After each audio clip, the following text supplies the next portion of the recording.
উচ্চতা ভীতি থাকা মানুষটি জীবনে 1000 ফুট উপর থেকে ঝাঁপিয়ে পড়েছেন অনেকবার। অদম্য ইচ্ছেশক্তির বলে ভয়কে করেছেন জয়। নিজেকে প্রতিষ্ঠা করেছেন একজন সফল স্কাইডাইভার হিসেবে। তবে আজকের এই ডাইভিং অন্য দিনের চেয়ে সম্পূর্ণ আলাদা, কেননা আশিক এবার লড়েছেন লাল সবুজের পতাকা হাতে দেশের জন্য।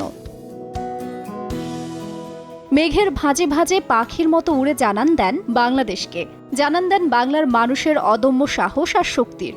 যুক্তরাষ্ট্রের স্থানীয় সময় সকাল 8:45টায় মেমফিসে 41,000 ফুট উঁচু থেকে ঝাঁপ দিয়ে লাল সবুজের পতাকা হাতে মাটিতে সফলভাবে নেমে আসেন আশিক চৌধুরী।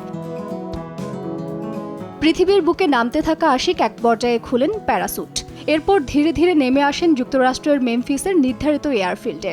উপস্থিত একমাত্র স্বজন স্ত্রীর চোখে মুখে তখন আনন্দের ঝিলিক। সফল এই স্কাইডাইভিং দেশবাসীকে উৎসর্গ করেছেন স্কাইডাইভার আশিক চৌধুরী। প্রত্যাশা, the largest flag flown stratosphere নামের এই অভিযান অল্প দিনের মধ্যেই ঠাঁই করে নেবে গিনেস বুক অফ ওয়ার্ল্ড রেকর্ডসে। very exciting, ভয় পাওয়ার মতো এবং বাট আলহামদুলিল্লাহ সব ঠিকঠাক মতো হয়েছে। ফ্ল্যাগ শেষ পর্যন্ত ধরে রাখা গেছিল, which was very tough as well.